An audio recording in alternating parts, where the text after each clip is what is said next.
could see you are asking questions in a manner that you want to influence the ones listening to us. But that's not correct. Okay. Yeah. I'm raising it once again in the context of the United Nations Development Goals. No, United Nations is us. You see, United Nations is not something alien somewhere else. Yeah. It's actually us.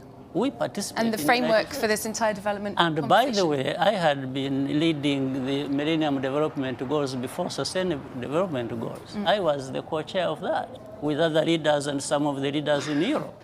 So you don't turn around, it's like you want... So you believe that there should be scrutiny on human rights in Europe, in Africa, no, in I believe that you shouldn't be there belittling Africans or leaders of... The lead up to the 2017 election that talks about opposition politicians, journalists, human rights defenders being jailed, physically attacked, even killed. I think you're interested in forced into exile or silence. I'm just interested in your idea of that assessment of your country. Raising your views to the audience so that you influence them by what you're the European asking. Union sees itself very much as an exporter of human rights and a defender of human rights. So why can't you let me answer this? I'm very interested in Otherwise, your answer. you are going to ask and then answer yourself. I'm very interested in your answer. I'm giving you some context on why I'm asking. You're asking and giving answer at the same time. So please tell me, what do you make of this assessment?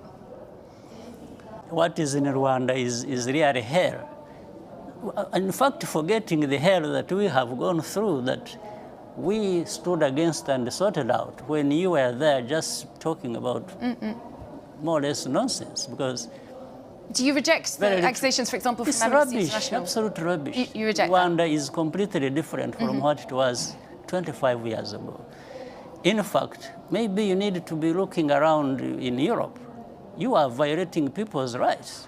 When we have this problem of people being bundled and sent back to sink in the Mediterranean and so on, and so many people being mistreated in your own countries, why don't you talk about your human rights and stop just offloading everything? Well, this is a development conversation, so no, in the context of development. You are not the one to determine what conversation or what points to raise in any conversation. You are asking questions, this is what I'm saying. You are asking questions and you are giving yourself answers. You really need to stop this superiority complex nonsense about human rights. You think you are the only ones who respect human rights, or others it's about violating human rights. No, we've fought for human rights and freedoms of our people much better and more than anyone, including you people who keep talking about this nonsense. Where we have taken our country from and where it is now speaks for itself. The rest of the stories just comes from this complex.